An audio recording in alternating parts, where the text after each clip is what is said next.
자, 이 국민의힘 지도부와 김문수 후보 사이 단일화 시기를 둘러싼 큰 간극을 보이면서 파열음이 터져나오고 있습니다.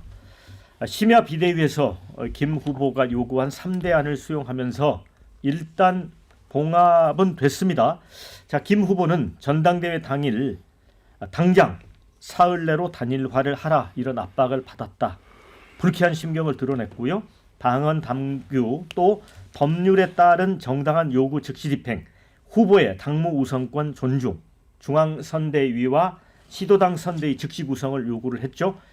심야에 김 후보를 접견하고 돌아온 권영세 비대위원장과 권성동 원내대표가 즉각 임시 비대위를 열어서 중앙선대위 및 시도당 선대위 구성안을 의결했고요. 후보 단일화부터 먼저 추진해 당 대선 후보를 정하려던 로드맵은 일단 무산됐습니다. 지도부의 단호한 입장을 전달한 김 후보는 1박 2일 영남행에 나섰죠. 오늘 보수심장 대구 경북, 내일은 부산입니다. 무소속 한덕수 후보와의 단일화를 주도하겠다는 계산이 깔린 것으로 풀이됩니다. 한편 어제 심야까지 이어진 긴급 의총은 김 후보에게 단일화를 촉구하는 성토장을 방불케했다고 합니다. 조속한 단일화 결단을 촉구하며 늦어도 11일까지는 이날이 이제 후보 등록일이죠. 이루어져야 한다 이렇게 요청을 했습니다. 다만 김 후보를 지나치게 압박하는 건 또 여러 가지 논란이 될 수 있어서 입장문까지 채택하지는 않았다고 합니다. 자, 이거 김경진 의원님, 네.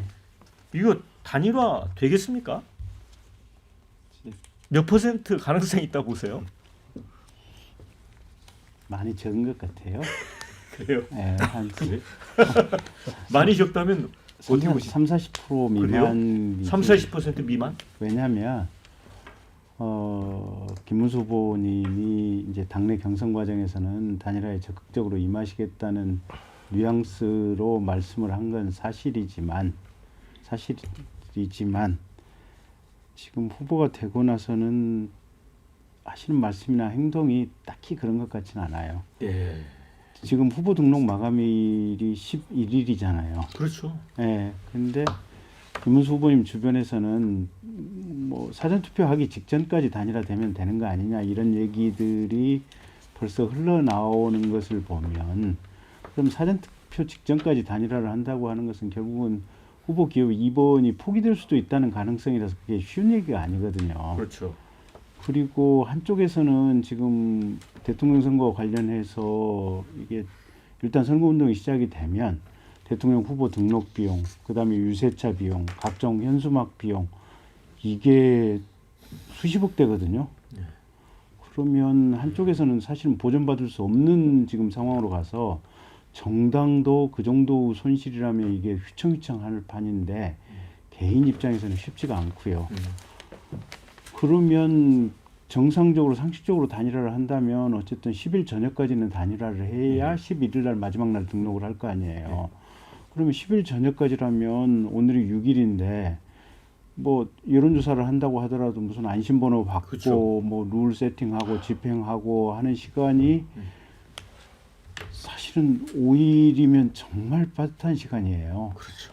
그래서 사실 그래서 단일화를 이 후보 등록 전까지 단일화를 하실 생각이 있다면 오늘 포항을 가실 게 아니고 오늘 그냥 단일화에 대해서 협의하고 그냥 오늘 최종적으로 컨펌을 해야만 단일화가 되는 거예요, 보면. 근데 그 지방에 어떤 이제 지방에 가셨고 그다음에 이게 사전 투표까지 단일화 가능성에 대한 얘기가 주변에서 흘러나오는 걸 보면 거의 이 정도 상황이면 한덕수 후보님한테 그냥 사실상 등록하지 말고 사퇴하시는 게 어떠냐. 이런 아마 무언의 메시지와 압박을 주는 것이 아닌가. 그러니까 제 관점에서는 김문수 후보님 혹은 그 김문수 후보님 주변의 참모들의 생각은 그렇게 읽혀요. 네. 자, 저는 이제 이 대목에서 갑자기 이 생각이 떠올랐어요. 이제 김덕수라는 얘기했고 또 을지문덕까지 꺼냈어요. 그래서 아마 보수 지지층 상당수는 나중에 한덕수 후보에게 단일화에 한동훈 후보보다는 좀 용이하겠다라고 생각해서 아마 표를 준 부분도 있는데, 그렇다면 한동훈 후보가 선거 전략을 잘못 쓴 것 같아요. 그렇습니다. 예. 이제 처음에는 그 김문수 후보가 한덕수 이야기 초기에 했을 땐 좀 손해를 봤죠. 지지율이 빠졌는데 마지막에는 오히려 한덕수 후보 그러니까 군한당이 직접적인 출마 의지가 구체화되면서 오히려 표로 이익을 봤어요. 예. 아 김문수가 되면 예. 편안하게 한덕수와의 단일화가 되겠구나. 차라리 한동훈 후보가 됐을 때 조금 어려울 수도 있겠다는 것 때문에 반사이익을 네. 본 건 맞거든요. 이제 그런데 지금 판국은 어떠냐 하면 이 길은 단일화를 하고 싶은 거예요. 한덕수 후보가 나왔을 때 지금 바로 단일화하면 지금 여론조사 추이로 보면 네. 지는 단일화. 그렇죠. 예. 그런데 옛날에 우리가 반기문 네. 유엔 사무총장처럼 이게 출마해서 한 5일 다녀보면 네. 이게 빠진다. 네. 그러면 그때 단일화하면 우리가 그 정확하게 네. 이길 수 있다. 지금 한덕수의 거품이 많다. 그러니까 내부적으로 캠프로 보면 이제 욕심이 생기는 거예요. 단일화 안 하겠다는 게 아니라 단일화 하겠다. 지금 김경진 의원이 얘기하듯이 못하게 할 수도 있고 출마가 어렵게 될 수도 있고 그 리스크를 평생 관료했던 사람이 지고 독자적으로 뭐 유세차 계약하고 혼자서 번호도 지금 안 정해진 상태에서 무소속으로 인쇄물 계약하고 그 돈이 어디서 나오냐. 이제 그런 부분들이 분명히 있고요. 그런 의미에서 지금은 옛날에 노무현 그 단일화 했듯이 막바지에 가서 이기는 단일화 해서 극적인 대통령이 되겠다. 예. 이런 생각을 하고 있는 것 같아요. 이제 한덕수 후보는 그런 얘기를 오늘 했더라고요. 단일화 실패는 국민에 대한 배신이다. 굉장히 좀 센 워딩이긴 한데 지금 우리 김문수 후보 주변에 그 꾀가 많다는 이제 김재원 전 최고위원이 이제 비서실장으로 있잖아요. 이분이 이제 여러 방송에 나와서 하는 거 보니까 거의 김문수 후보의 어떤 이 눈과 귀를 잡고 있는 게 아닌가 하는 생각이 들더라고요. 네, 그렇습니다. 예. 김전 최고 같은 예. 경우에 예. 대단한 깨돌이로 알려져 있죠. 예. 그리고 이제 이 단일화는 어쨌든 그냥 1+1이 아니라 어쨌든 시너지 효과가 나야 된다는 게 단일화의 기본 핵심이니까 그냥 순리로 보면 그냥 정치 공학으로 보면 최대한 단일화의 어쨌든 그 효과를 높이기 위해서는 시간이 좀 필요합니다. 지금처럼 이렇게 이제 뭐 12강이 8강 되고 8강이 4강 되고 4강이 2강 돼서 오는데 다시 이게 그냥 얹히는 행태라면 별로 지금 상황을 별로 개선시키지 못할 거예요. 근데 선거운동이 시작되고 선거운동 과정에서 뭔가 이렇게 그 줄다리기를 하다가 이제 합쳐져야 정치공학적으로 봐도 가장 시너지가 나는데 지금 현재는 그런 정치공학이라기보다는 일단 주도권 싸움이라고 보고요. 그다음에 이제 지금 현재까지 한덕수 후보의 어쨌든 경쟁력이라는 게 확인된 게 없습니다. 그러니까 뭐 흔히 말하듯이 당비 한 번 내본 적 없고 당원이 돼 본 적도 없는 사람이 예. 정치적 지지도가 높다고 해서 바로 단일화 해도 되느냐? 뭔가 검증이 좀 있어야 되지 않느냐? 그리고 대중들 앞에서 정치적 행보를 통해서 저 사람이 정치 지도자로서도 자격을 가졌구나 이런 걸 좀 확인해야 되는 그런 절차가 당연히 있어야 하고요.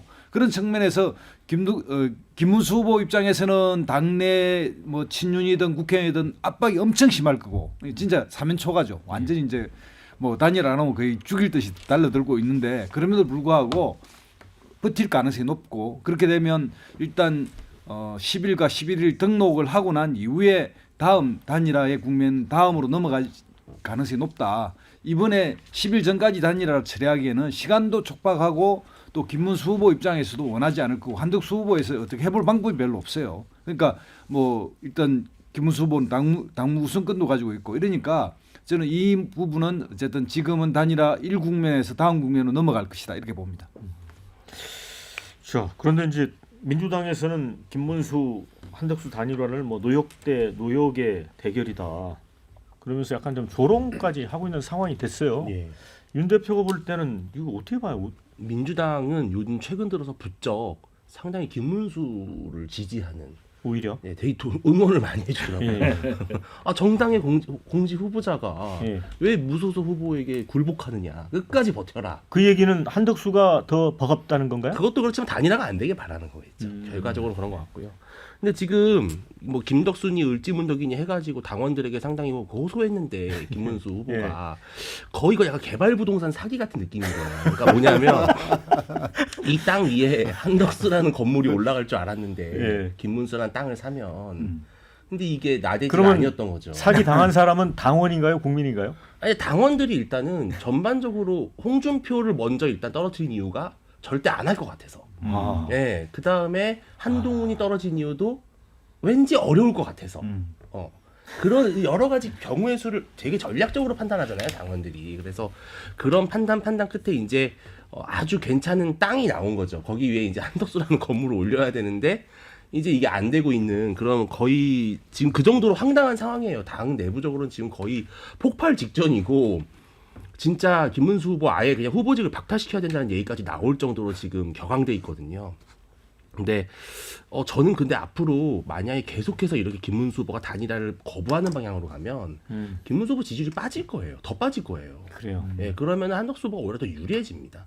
예전에 반기문 사례랑 좀 다른 것 같아요. 반기문 사례는 3개월이나 대선이 남아있는 상황이었고 돈을 너무 많이 써야 됐어요. 그 앞으로도 돈 쓸 일이 너무 많았어요. 근데 한덕수 후보는 사실 돈 쓸 일이 이렇게 많진 않거든요. 예, 그래서 저는 오히려 시간은 한덕수의 편이다라는 생각이 좀 들어요. 예. 아, 이건 또 반대되는 생각인데 꾀돌이 그러면은 김재원 전 최고가 지금 우리 김문수 후보를 잘못 이끌고 있는 것 같다는 생각도 들고요. 김경진 의원님. 시간은 오히려 한덕수 편이라는 거잖아요. 저는 윤 대표님하고 생각이 조금 그러니까요. 다르긴 해요.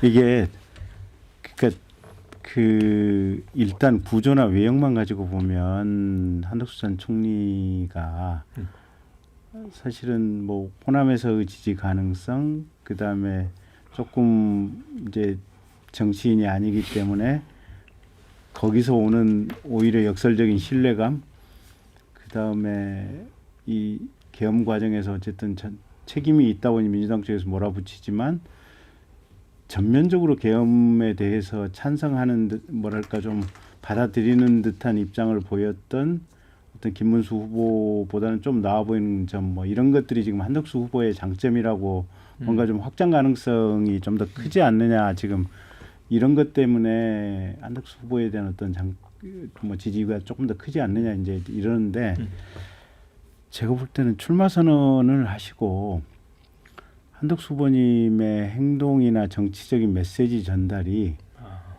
별게 없어요. 정확히는 아무것도 없어요. 그냥 이게 어르신들이 사실은 지혜의 종합체긴 한데 손학규 대표님이나 뭐 어르신들 만나서 얘기 나눈 거 외에는 정치적인 메시지를 강하게 던지는 게 없어요. 그 다음에 3년 하고 개헌하겠다라고 하는 말씀을 하셨는데 이게 통상의 상황이라면 이게 되게 환영받을 만한 얘기인데 이번에는 한동훈 후보도 그런 얘기를 했고 그 비슷한 얘기들을 많이 했기 때문에 그게 그렇게 강한 임팩트가 없어요. 그러면 본인이 출마 선언을 하고 나서 뭘 했던 과정이 보면 그렇게 국민들의 정신 세계를 확 이끌어가고 휘어잡을 만한 것들이 지금 하나도 보여주지 못하고 있고 거꾸로 보면 약간 우스워 보이는 듯한 어떤 이미지들이 본인 또는 언론에 의해서 만들어지고 있어요. 사진 속에서 이렇게 우리 입처럼 이렇게 쭉 나온 것들이라든지 그제 또 오세훈 시장 굳이 옆에 그냥 끌어당겨가지고 백브리핑 같이 하려고 했다가 본인이 거부당하는 상황들이라든지 계속해서 희화화된 상황들이 만들어져 가는 이런 과정이 있다 보니까 본래 한덕수가 가지고 있다는 장점이라고 우리 당내에서 생각했던 것이 제가 볼 때는 그렇게 큰 장점도 아니었거니와 출마 선언을 하고 나서 본인이 보여줬던 부분들이 매우 이렇게 국민들의 마음을 확 뭐 이런 부분이 없어서 제가 볼 때는 그냥 디폴트 값은 당원들은 그냥 김문수로 그냥 머물러 있다면 오히려 바람이 빠지는 쪽은 한덕수 총리님 쪽이 아닐까. 저는 그런 생각. 두 분의 분석이 서로 또 일리가 있어 보입니다. 자, 댓글에 이런 의견들을 주셨습니다. 단일화 물 건너갔다. 국힘 지도부 의중은 뭐냐? 김문수 실컷 이용하고 한덕수 빛나게 띄워주는 시나리오인가? 이런 의견. 김문수 잘한다. 쭉 밀고 가라. 며칠만 버티면 승리합니다. 화이팅. 오히려 한동훈이 됐으면 단일화 잘 진행됐을 수도. 이런 의견. 이럴 거면 처음부터 한덕수를 대선 후보로 만들었어야죠. 자, 한덕수 줄 섰던 국힘당 의원들 고소하다. 이런 의견을 주셨고요. 이런 단일화는 1+1 = 2가 아니라 -1이 나오는 뺄셈의 단일화다. 이런 의견까지 주셨어요. 원래 단일화가 우여곡절, 일촉즉발, 벼랑 끝에서 돼야 드라마틱하거나 이거는 약간 기대를 하시는 입장인 것 같습니다. 근데 여론조사를 보면 또 애매해요. 이제 결국은 여론조사 싸움이다. 두 분의 단일화가. 근데 리얼미터가 이제 에너지경제 의뢰로 4월 30일, 5월 2일 사이 무선 100% 자동 응답 조사를 한 결과는 보수 진영 단일 후보 적합도에서 한덕수 후보가 오차 범위 밖에서 김문수 후보를 앞섰습니다. 한덕수 30, 김문수 21.9. 그런데 오늘 나온 중앙일보하고 갤럽의 의뢰에 3일 4일 가상 번호 활용한 전화 면접 조사 결과는 가상 3자 대결에서 이재명 49, 김문수 33, 이준석 9, 이재명 49, 한덕수 36, 이준석 6. 결국 한덕수 36, 김문수 33. 오차 범위 내거든요. 이거는 큰 차별성이 없습니다. 어떻게 보세요? 큰 차별성이 없을 수 있죠. 예. 그러니까 이제 이 과정에서 그럼에도 불구하고 김문수 후보에 대한 임팩트가 너무 없기 때문에 상대적으로 지금 뭐 한덕수 후보가 메시지가 없는 것도 맞지만 일반인들이 봤을 때 아무런 그 백그라운드 지식이 없을 때 한덕수가 더 그럴듯해 보이거든요. 예. 뭐 트럼프에 있어서 그것도 그렇고 영어도 잘하고 통상도 잘할 것 같고 경제도 잘할 것 같고 김문수는 그냥 노동운동가 출신인데 가난한 사람 이렇게밖에는 그다음에 경기도지사실에 나야 도지사야 뭐 이런 이미지밖에 없어서 느닷없이 한덕수 때문에 등장했던 또 윤 대통령 뭐 관련해서 뭐 국회에서 앉아 있었다가 이렇게 떠오르는 그러니까 그런 부분에서 객관적으로 보면 어쨌든 그 하나의 어떤 대선 상품으로서는 여전히 그래도 한덕수 가치가 높지 않겠냐. 그러니까 일반인적으로 봤을 때 이제 다만 여기서 문제는 지난번에 반기문 후보처럼 그러니까 이제부터는 기자들이 따라다니기 시작한단 말이죠. 그리고 민주당이 공식적으로 아마 한덕수 뭐 개인의 문제 옛날에 김현장의 무슨 뭘 받았느니 부인이 어떻느니 어떤 이런 여론전을 공공적으로 아마 벌릴 겁니다. 그러니까 민주당은 한편으로 보면 한덕수가 되면 위협적이기 때문에 그렇기도 하고 한덕수 후보가 드롭하면 김문수하고 제일 편안하게 싸울 수 있어서도 아마 포커싱 자체를 한덕수 대행한테 할 거라고 보여지면 아마 데미지를 입을 수 있다라는 부분은 분명해 보입니다. 자,